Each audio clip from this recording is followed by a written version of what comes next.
పేరు చిరతనాళ్ళ రామాంజనేయులు 4వ వార్డు డివిజన్లో మేము నివసిస్తున్నాము. అలాగనే నందివెలుగు రోడ్డు, పాత గుంటూరు, కుమ్మర్ బజారు, జెండా సిటీ సెంటర్ మాది. మాకు అనేక సమస్యలు ఉన్నాయి. మాకు డ్రైనేజీ సమస్య ఒకటి, రోడ్ల సమస్య ఒకటి, అలాగనే main road N5 road, NH5 road మాకు 4 సంవత్సరాలు అయింది. ఇంతవరకు అతాకతే లేదు. వర్షం చిన్న నీటి బొక్కు వచ్చినా కూడా రోడ్లో ఇళ్లలోకి వస్తున్న నీళ్లు. అలాగనే డ్రైనేజ్ సిస్టమ్ బాగా రోడ్లు వేసి ఇప్పటికి 4 సంవత్సరాలు అయింది. మొన్న ఈ మధ్యన మొదలుపెట్టారు, అయితే కంకర వేశారు, మళ్ళీ ఆపేశారు. కావున ప్రతి ఒక్కరూ ఆలోచించుకోవాల్సింది, రాజకీయ నాయకులు కానీ, అధికారులు కానీ, పాలకులు కానీ. మా మనవి, మా రోడ్డు, మా నందివెలుగు రోడ్డు కానీ, మా వార్డు కానీ, 4వ డివిజన్ కానీ, 8వ డివిజన్ కానీ మాకు అనేక సమస్యలు ఉన్నాయి. వాటర్ ప్రాబ్లం ఉంది, మురికి నీరు వస్తుంది. మాకు పిల్లలు మొన్న ఈ మధ్యన హాస్పిటల్లో చాలామంది అభాస్పాలయ్యే ఉన్నారు. దాదాపు 3-4 చనిపోయారు శాతకాల వాసులు.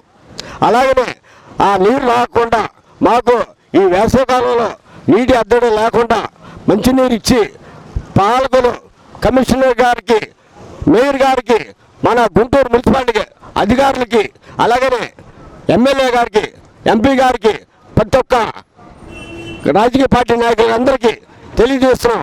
ముందు నందివెలుగు రోడ్డు పురాణం అంటే పాతది, పాత గుంటూరు అంటే ఇప్పుడు కాదు, దాదాపు 100 సంవత్సరాల నాటిది. ఈ రోజే మాకు ఏమీ లేకుండా ఉంది. అనేక ప్రాంతాలు కొత్తగా వచ్చినవన్నీ డెవలప్ అవుతున్నాయి, కానీ పాత గుంటూరు మరికి ఏమి డెవలప్ అవ్వట్లే ఇంతవరకు. అది నా మనవి అండి. గవర్నమెంట్ మారితే బాగుంటుంది. ప్రస్తుతానికైతే గవర్నమెంట్ అటు బాగలేదు, బాగుంది అనలేము, మధ్యలో ఉంది. ఓటు ఎవరు మంచిగా చేస్తే మాకు ముందు ఎవరు చేస్తారో వాళ్ళకి అర్థం. పేరున్న ఎన్ఆర్ఐ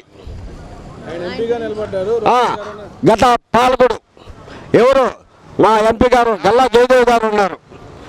దాదాపు 2 సార్లు 2 పర్యాలు ఎంపీగా చేశారు. మా వార్డు కాదు, మా ఏరియాకి వచ్చినోడు దాని దాకా లేవు. ఆయన ఎప్పుడు వస్తాడో ఎప్పుడు వెళ్తాడో తెలీదు. అలాంటి వాళ్ళు మాకు వద్దు. మాకు సేవ చేసేవాళ్ళు కావాలా. సేవ చేసేవాళ్ళు ఎవరైనా కానీ, ఏ పార్టీ అని మాకు అనవసరం. సేవ చేసేవాళ్ళు ఈ వార్డులో కానీ, ఈ నందివెలుగు రోడ్లో కానీ ఏ అభివృద్ధి చేయకుండా ఉంటే మడికి ఈ 2 వార్డులు కలిపి మొత్తం కలిపి 100 చేస్తాం. 100గా ఓటేస్తాం అందరం కలిసి. దాదాపు ఈ ఒక వార్డు వచ్చేది 25,000 మంది ఉన్నారు, పక్క వార్డు వచ్చేది 25,000 మంది ఉన్నారు. 50,000 మంది 100 ఓటేస్తాం. మీరు చేయబోతే పని. నా పేరు షేక్ బాజీ అండి, పాత గుంటూరు.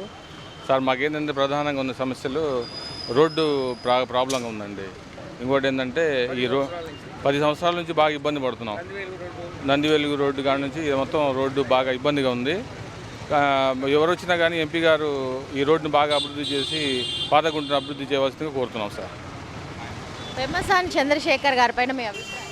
పెమ్మసాని చంద్రశేఖర్ గారు ఒక మంచి విద్యావేత్త, మంచి అవగాహన గల వ్యక్తి కాబట్టి మనం ఆయన బాగా అభివృద్ధి చేస్తాడని మాకు నమ్మకం అండి. నమస్తే సార్, నా పేరు వెస్లీ సార్, జాన్ వెస్లీ. నేను పాత గుంటూరు న్యూస్ పర్సనల్ వాటికలో ఏసీ బాక్స్లో పెడతా ఉంటాను. ఈ పాత గుంటూరు మెయిన్ రోడ్ సార్. ఇది మెయిన్ రోడ్లో చాలా ఇబ్బందులు అవుతున్నాయి సార్. ఈ రోడ్డు ఎప్పటి నుంచో తవ్వి వదిలేశారు, కానీ తవ్వారు కానీ వర్క్ అయితే స్టార్ట్ అవ్వలేదు. దగ్గర 2 నెలలు అవుతుంది వర్క్ స్టార్ట్ అయ్యి కూడా. 2 నెలల నుంచి మాత్రం తవ్వారు. ఇది తవ్వి వదిలిపెట్టారు, డస్ట్ ఇది పెట్టారు. కొంచెం పక్కన మా షాపులో ఉన్నాయి సార్, మా ఈ పక్కన. మేము వ్యాపార పరంగా చాలా ఇబ్బంది పడుతున్నాం. ఇక్కడ వైసీపీ ప్రభుత్వం ఉంది కాబట్టి ఏం లేదు, అంత వాళ్ళు చేసింది ఏం లేదు, అభివృద్ధి ఏం లేదు. కాదు షాపుల వాళ్ళు చాలా ఇబ్బంది పడుతున్నాం, చాలా ఇబ్బంది పడుతున్నాం. కొంచెం ఏమైనా దయ ఉంచి గవర్నమెంట్ వాళ్ళే కొంచెం ఇది చేసుకొని కొంచెం ఈ రోడ్లు వేస్తాయి, కొంచెం వ్యాపారాలు జరుగుతాయి అని చెప్పి ఆలోచిస్తున్నాం సార్, అంతే. కొంచెం వాటర్ ప్రాబ్లం కూడా ఉంది సార్. మొన్న డయేరియా వచ్చేది, చాలామంది చనిపోయారు. పాత గుంటూరులో దగ్గర 10 మంది దాకా చనిపోయారు. అది దాని విషయంలో కొంచెం గొడవ జరిగింది. నసీర్ అహ్మద్ గారు వచ్చారు, ముస్వా గారు వచ్చారు, వాళ్ళు కూడా కొంచెం చేసుకొని చాలా గోల్ అయినాయి. కాకపోతే అవి అప్పుడప్పుడు ఆగిపోయినాయి, కానీ న్యూస్లో వచ్చినాయి, అంతటితో ఆగిపోయినాయి సార్. సార్ పెమ్మసాని సార్ అంటే కొత్తగా వచ్చారు కాబట్టి కొంచెం ఆయన పైన వచ్చినా కానీ మంచి మనిషి. ఆయన ఏంటంటే విద్యావేత్త, ఏదైనా చేయగలుగుతున్నారు. ఆయన చెప్పడం కూడా మంచి మాటలు చెప్తున్నారు. ఏదైనా రేపు ప్రభుత్వం వచ్చినప్పుడు పెంబసాని గారు వస్తే మొత్తం మేము చేస్తామంటున్నారు.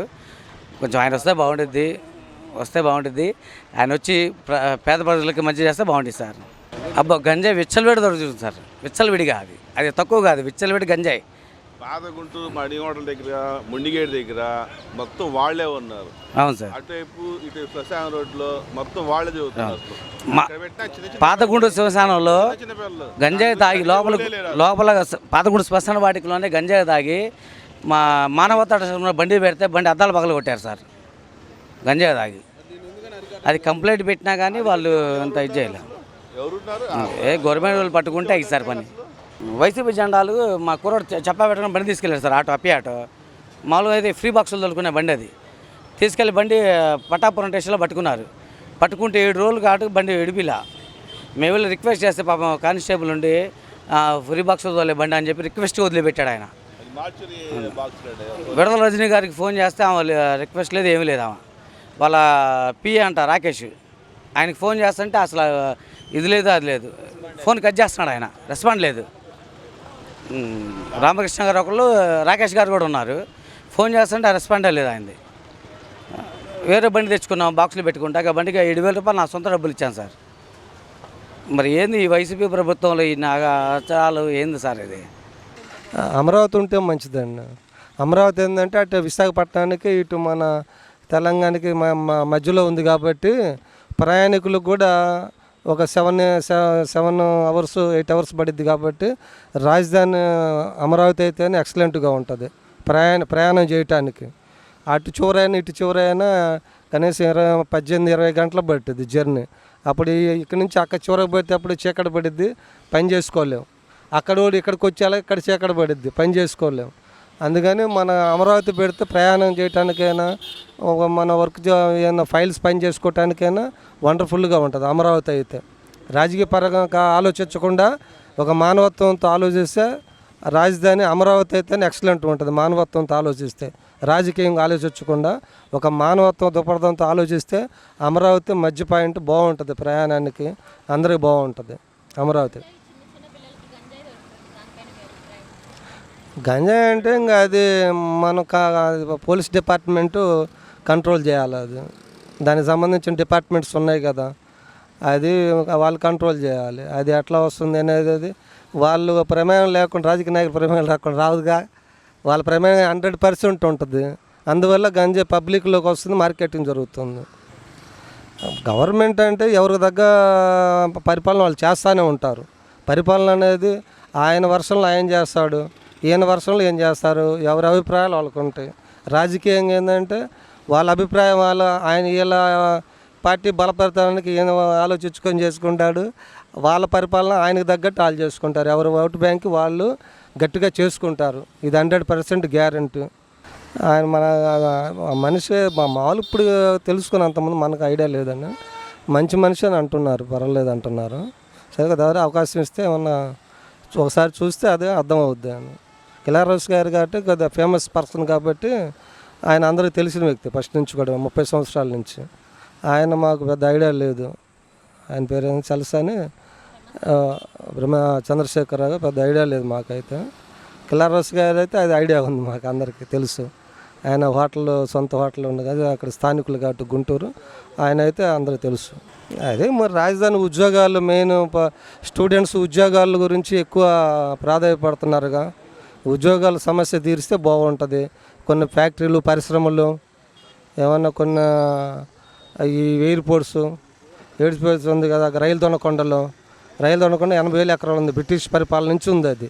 ఆ బ్రిటిష్ పరిపాలన నుంచి ఉన్న ఆ విమానాశ్రయాన్ని అభివృద్ధి చేస్తే కనీసం ఒక 1,000 మంది 2,000 మందికి ఉద్యోగ అవకాశాలు అక్కడ ఉంటాయి. అది ఫస్ట్ నుంచి రాజకీయంగా ఉంది. మరి అది కొంచెం డెవలప్ చేసి గంగ దొనకొండని అక్కడ బాగుంటుంది, ఒక ఉద్యోగ అవకాశాలు దొరికే అవకాశం ఉంది అక్కడ. రైలు దొనకొండ అది బ్రిటిష్ వాళ్ళ పరిపాలన నుంచి ఉంది, 80,000 ఎకరం. ఆ 80,000 ఎకరం కూడా 10,000 ఎకరం అక్కడ ప్రజలు ఆక్రమించుకొని ఉన్నారు అక్కడ రైలు దొనకొండది. అది కొద్ది పునరుద్ధరణ చేస్తే అక్కడ కొంచెం ఉద్యోగాల అవకాశాలు బాగున్నాయి అక్కడైతే చూసుకోవచ్చు.